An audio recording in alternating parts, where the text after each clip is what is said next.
It's election time.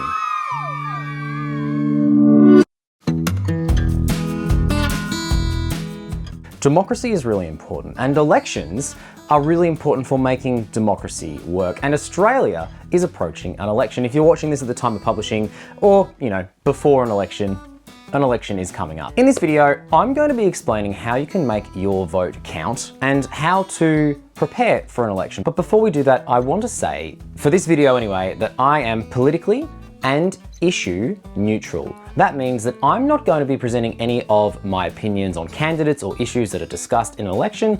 I'm just going to be giving you a background information on how this works in Australia and how you can prepare for an election, because there's lots to consider and some folks don't want you to consider. And yes, this is a video about Australian federal or national elections. So if you're not in Australia, you can still watch, because I think it's really interesting to learn about how other countries' democracies work and how their elections work. But know that Australia has a really, really good system. Like I've said before that we've got the best in the world, and I made some people in the comments very angry, but I'm going to say it again. Australia has one of the best electoral and democratic systems in the world. If you want to argue with me, put it in the comments below. It's good for the algorithm. But before we can talk about how elections work, let's talk about Australia as a democracy. Australia is a constitutional monarchy, and what that means is that we have a monarch. At the moment, that's King Charles III, though they don't actually do a lot of running the country. We have a constitution as well. The constitution is basically the set of rules that the country needs to follow in order to be a country. It explains how elections must be run, it explains how parliament is run, and how the states and different levels of government work together. We use a Westminster style system of parliament in Australia, which is based on the one in the UK, but it's not quite the same. Our parliament is bicameral, meaning that there are two houses, and this is what you're going to be voting on in the election. So there is a lower house, or the House of Representatives, and the upper house, or the Senate. The lower house, the House of Representatives, is made up of 151 members. Australia is divided up, very literally, into 151 electorates, and people in that area vote for a person to represent them at the federal parliament. Then the upper house, or the Senate, is a little different. There's 76 seats. There are 12 seats per state that the state as a whole votes on. They vote for 12 people each, and 2 for each mainland territory. So the ACT and the Northern Territory get 2 seats at the Senate as well. So everyone in an electorate or a small local area votes for a member for the House of Representatives, and everyone in a state or territory votes for 12 or 2 people to represent them on the Senate. But what do these people actually do? What do these politicians, what do these members of parliament actually do? Well, one of the big roles of the parliament is to pass laws. So anybody that's a member of parliament can introduce a bill, and a bill is a draft law. Then, if both houses agree that this is what we should do, then that bill is passed into law. And that's just not just like rules, like things that you could get in trouble for not doing, that's also how money is spent. So funding for anything that the federal government looks after is voted for in the federal parliament. That might get introduced in the House of Representatives and passed onto the Senate. The Senate may want to make a few adjustments, so they decide not to pass it, but make some recommendations. It gets sent back to the House of Representatives, and they make some adjustments, and it can go back and forth a bit, or it could get thrown out. So the members of parliament vote on behalf of you for how money should be spent and how laws should be made. That's basically what politicians do. They make laws and they spend money on our behalf for the good of the country, for the running of the country. In Australia, elections are a little bit different to lots of other places in the world. Australia has got super high voter turnout. In fact, we've got compulsory voting. So in Australia, if you are a citizen over the age of 18, by law, you have to vote, which means we get really high election turnouts, which I think is really, really good. To register for voting, there is no like loopholes that you need to jump through, so it doesn't disincentivize certain people groups to the same extent as you see in other countries. So Australia has really high voting turnouts, which means that votes are pretty representative of the country. The government decides exactly when the election falls, but it happens every 3-ish years. And elections always take place on a Saturday, and you can vote early once an election has been called. Unless there is a referendum at the same time as an election, which has happened in the past, hasn't happened for a while, but unless that happens, you've got 2 ballot papers to fill out. One is for the House of Representatives, because you're voting in your local area to choose who will represent you in the House of Representatives, and you'll fill out a much larger bit of paper for the Senate. And sometimes there are dozens, nearly 100 names on there. So it takes a little bit of time, but I'll talk more about that soon. Another unique feature of Australian elections is that our voting is preferential. So you don't just put a tick or a cross next to the person who you want to represent you. You put numbers. You put 1 for your top preference, 2 for your next preference, and so on. So you can actually pick your preferred candidate. There are no wasted votes in Australia. In some other countries where it's first past the post, just the person who has the most votes wins. And that can be a real disadvantage. It's also not super representative because it means someone could get in on less than a majority of votes. In that situation, you could have someone getting in potentially on, 25, 30% of the votes if there are lots of candidates and they're all spread fairly evenly, which isn't super representative. In Australia, certainly for the House of Representatives, you need a majority or more than 50% of an area agreeing that this person should represent them. And this is where the preferences happen. If you want to see an example of exactly what that looks like, I made a video about it. There's a link in the description below. But just know that the order that you rank your candidates in can certainly play into it. And you absolutely should put your preferred person first, even if you don't think they have any chance of winning. If they get a certain number of votes, they actually get funding for their next election campaign as well. But you might be thinking, well, hold on, aren't we voting for the Prime Minister? Well, actually, no. We don't vote directly for the Prime Minister. Prime Ministers are the leader of the government. So Australia votes for 151 members of the House of Representatives, and out of those 151 members, you need a majority of seats to make government. And sometimes one party, because people, join parties so that they've got similar ideas and they work together to get legislation passed, they will work together. Yeah, generally, if they have a majority, then the leader of that party, who is a member of parliament, have to be voted in, they will become the Prime Minister.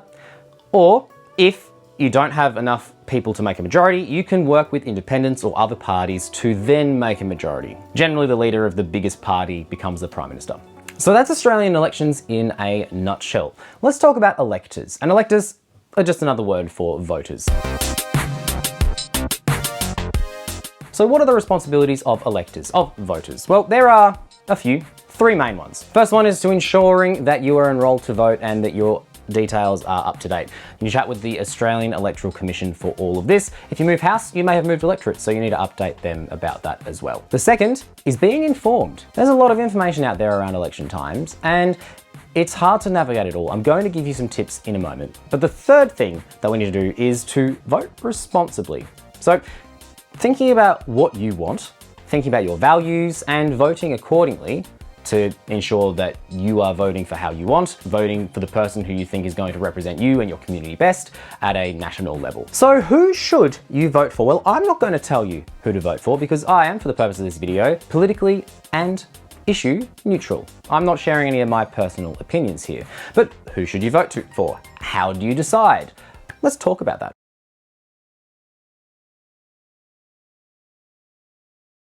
So remembering that the representatives that you vote in will represent you and vote for you in Parliament to pass bills, to run the country. Those bills make laws and decide how funding is spent. So they are representing you because we can't have all of Australia vote on every single issue. That would be very expensive. So the person who your area votes in is going to vote on your behalf. So it's in your interest to think about who you want representing you on the national stage. People want to get elected and will try lots of unusual strategies in order to do this. You'll have seen, undoubtedly, lots of posters around the place with people's faces on them and not much else. There's actual research to suggest that just seeing someone's face over and over again is actually more likely to make you vote for them. Name recognition alone makes people vote for people. You'll see ads on posters, you'll see ads on TV, you'll hear ads on the radio, you'll see ads on YouTube, you'll see Instagram accounts making memes that are actually political ads. You'll get letters in your letterbox.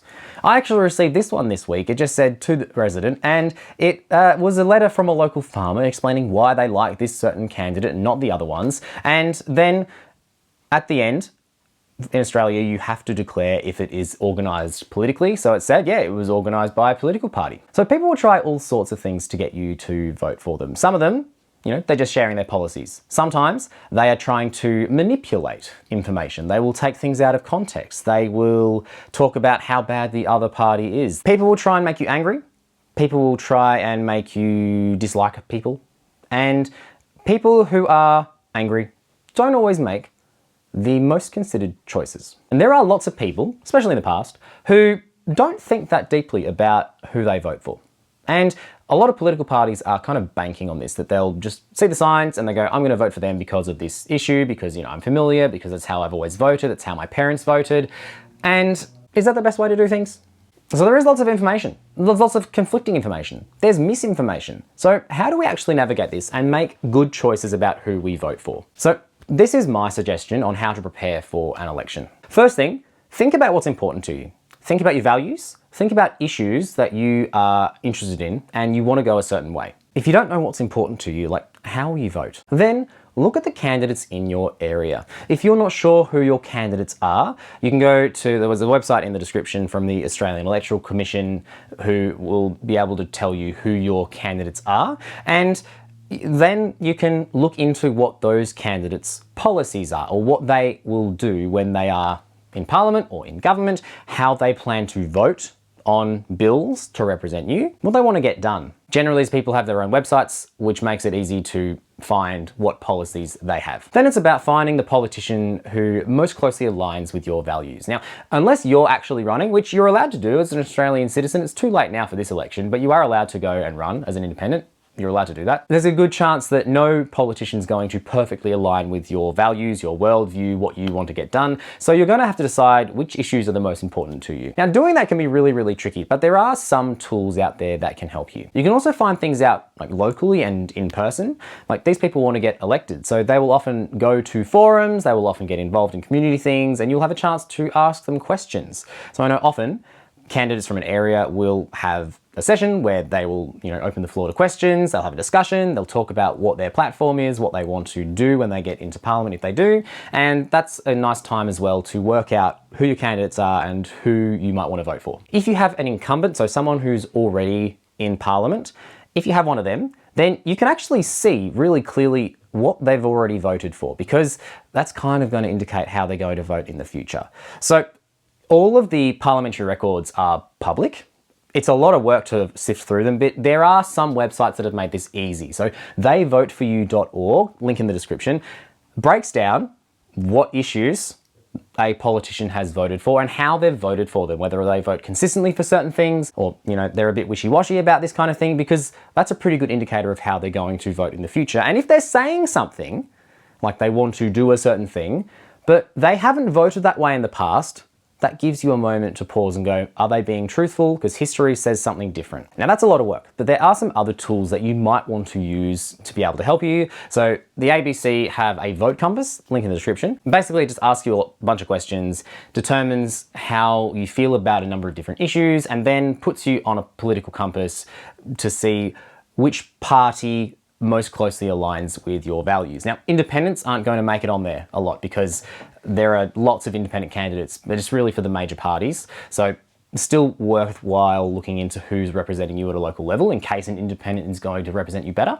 There's also Build Your Ballot, which does a similar thing, and then also shows you, based on how you feel about certain issues, how you may want to order your votes when you get to voting preferentially. Remember that no vote in Australia is wasted. Our system is set up in such a way that you can actually put your first preference as your first preference without worrying that you're throwing away your vote. In some countries, if you vote third party, it's not worthwhile because it's only going to be a race between two horses. But in Australia, it's much different. And even if your area elects an independent candidate that's not part of a party, if there's the chance that there is a hung parliament or a parliament where one of the major parties doesn't have a majority, they need to work together with independents and minor parties to form government. So there's actually a chance that if you vote independent, they could become a part of the government. Regardless, they get a vote for you and can introduce bills on your behalf. And as I said before, if a candidate gets enough first preference votes, they actually get funding per vote for their next electoral campaign. So even if they didn't get in this time, more funding means a better campaign for next time, which means that they have a higher chance of getting in. So really, truly, order your votes in order of who you want. It doesn't have to be super strategic other than that. Now let's talk about the voting itself. When you arrive to vote, you're very likely to see people wearing political t-shirts giving out how to vote forms. You do not have to take these. In fact, I recommend you not. People from these political parties have done the maths, have been strategic, have thought how people who vote for this person might vote for other things, and have ordered their how to vote cards very strategically to give them the best chance of winning. Now, if you align with that party perfectly, there's no harm in taking that piece of paper. But if you want to vote in a way that actually represents you and your values, do the work beforehand and don't take one of their bits of paper. Just say a solid no thank you. You are an intelligent, well-informed citizen who is prepared for voting. You don't need someone babying you through the process. You can make that choice by yourself. You're a grown-up. Once you're inside the venue, you'll speak with one of the Australian Electoral Commission employees. You'll give them your name and your address. They'll cross you off the roll. The reason why you have to do that is to ensure that one, you have voted, and two, that you haven't voted twice. There are consequences if you do either of those things. You can only vote once in each election. They will give you 2 bits of paper. They'll give you a ballot for the lower house or the House of Representatives, and depending on where you are in the country, you'll have a different number of options on that one. I've got 8 on mine this time round.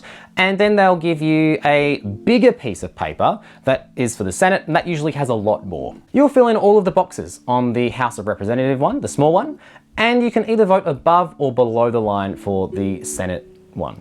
Now, there are lots of names for the Senate one. I recommend having an idea of which parties, or if there are individuals, independents, who you might want to vote for first. You don't have to number all of them because you'll be there a long time. If you make a mistake, please let one of the people from the Australian Electoral Commission know, because they want you to do the right thing. They want you to get it right for you, so they will take your things away, destroy them, and give you fresh ones. You mustn't mark the form in any other way. You can't write your name on it. It's really important these things are confidential so that nobody can get bullied in for voting a certain way. So this is your vote. Only you know how you voted, and then it's done. Once you're done, you'll put your slips in the corresponding boxes, one for the Senate, one for the House of Representatives. You'll return your pencil, and you'll go off with the option, hopefully, to buy a democracy sausage, because these things are often held at schools or churches, and they want to raise some money, and so they'll sell sausages. It's a bit of an institution at this point. It's cool. Then at the end of the evening, you can sit down around the TV with your friends, some snacks, some drinks, and you can watch the election coverage as once the votes are counted, they will be reported, and usually on election night, maybe fairly late, we'll find out who won the election. At least who formed government from the House of Representatives. Senate counting takes a much longer time, so we won't know that for a little bit longer, but we'll know who makes up the House of Representatives and the government that night generally. Occasionally it's really, really close, and it might take a few days, but generally on that night we'll know who won. It's in your interest to know how our system works. So well done for watching this video that explains that. It's in your interest to know who your candidates are and what they represent, or what they want to do when they get to government. And it's in your interest to make really rational and considered choices. Don't let manipulation get to you. Don't let people manipulate your emotions. So think about what's important to you, look up your local candidates, think about who's going to suit you best, and vote for them in the order of your preference on election day. There's lots of misinformation around, so just be careful of that, really thinking about what people's policies are and how they align with your values. There are lots of links to things in the description below today for you to explore. Still got a little bit of time before the election, so make sure you are carefully considering who you're going to vote for and ordering it. Don't worry about taking the how to vote forms. You're an adult. You don't need someone telling you how to do things. You can make up your own mind. And I hope that you're able to go and find the information that you need in order to do that in a way that is considered, in a way that's ignoring slogans, but actually looking at people's policies and how they're going to actually vote once they're in government, or once they're in parliament if they don't make government. Thanks so much for watching this video. I'd love to know what you thought about it in the comments below. Let's try and keep it kind, folks. I know that this can be an issue that people get very passionate about, rightly so, but if people are being nasty, I will just delete things. I'm happy to answer questions. So if you have any more questions, I teach this. Like I'm a teacher. I'm hoping that in this short video, I was able to give you enough of a civics and citizenship 101 that you're able to go and do a good job of this. But if you have any clarifying questions, I'm happy to answer them. Put them in the comments below and I'll see if I can get to them all. I think it's really important that people know how their system of government works, know how elections work, so that they can make really well-informed decisions, so that Australia can make a parliament and a government that's going to be as representative as it can. Democracy is important, how a country is run is important, and people feeling empowered by knowing how it works and knowing how to make informed choices is really important, which is why I've made this video. I've also got a few other videos on how government in Australia works. This more specifically how elections work. I've kind of focused more on the finding information about your candidates today, but if you just want to know about, how it's structured, how it runs, links in the description. I'm going to leave it there. This video is long enough. Thank you so much for watching. I hope you have a really interesting election season. Hope it works out for you. Make sure you subscribe to That's Pretty Cool for more videos that inspire in me a sense of curiosity and wonder, and occasionally go into how elections work. Thanks for watching. Take care, stay curious, and I'll see you next time.